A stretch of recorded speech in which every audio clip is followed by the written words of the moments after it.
You were never, ever intended to sit in a pew and listen to a sermon.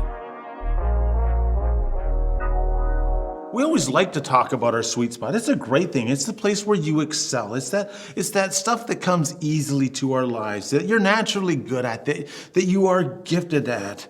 And some people may work for hours and it only takes you minutes because you're gifted in it. You're working in your sweet spot. And it's the part that you really like to talk about because everybody likes to talk about the areas that they're good. And maybe it's a gift or something that God has actually given you.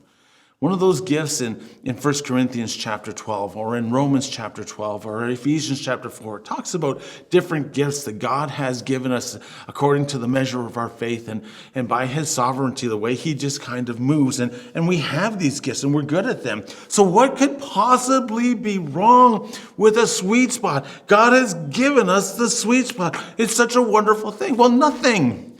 There's nothing wrong with the sweet spot. A sweet spot is good for us. That is, of course, as long as we're using that sweet spot for God's given purpose, to lift him up rather than to lift ourselves up. It is a good thing unless, of course, we are leaning on that instead of leaning on God, unless it has become the idol, or unless it has become that thing that has become competition between us and God. And there's nothing wrong with the sweet spot. The sweet spot is a good thing until all of a sudden we begin to cheat our sweet spot. We begin to cheat our gift. What do you mean by cheating your gift? Well, cheating your gift is when you are so naturally good at something that eventually what happens is you just begin to take advantage of it. And you never ever develop a gift. You never develop that gift because you're good at it. So you can wing it. You can just naturally do it and maybe be better or just as good as anyone else. But what happens is that gift is never, ever worked upon. It's never, ever developed because it's been something which is natural. And you never, ever develop the gift that God has somehow put in your hands to use and develop for his glory. What happens is you sit on it. You bury it. You never acknowledge it. All of a sudden, it becomes that thing that you hide. It becomes that thing that you never, ever really use. And so what happens is there becomes a danger in the sweet spot in that you sit on it. And so what happens is you will either bury your sweet spot or your sweet spot may bury you. So what are you doing with the sweet spots?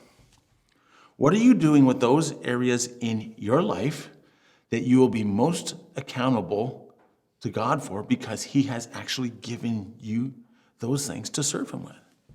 You see, you were never, ever intended to sit in a pew and listen to a sermon. Well, yeah, it is good to do that, to be fed, but that is such a small part of church. That God has called you to use your abilities and your personality and all those wonderful things that he has given you to be part of a body that actually go and be a light and be the love and to be the link and to be the life in our community. That's what we're here for. We use our sweet spots to minister to each other and to glorify God. Are we doing that? You're called to take what God has given and to flourish with it. And that is going to be the place where you're most effective and when you are most filled, where you're feeling, I am in the place where God really wants for me to be.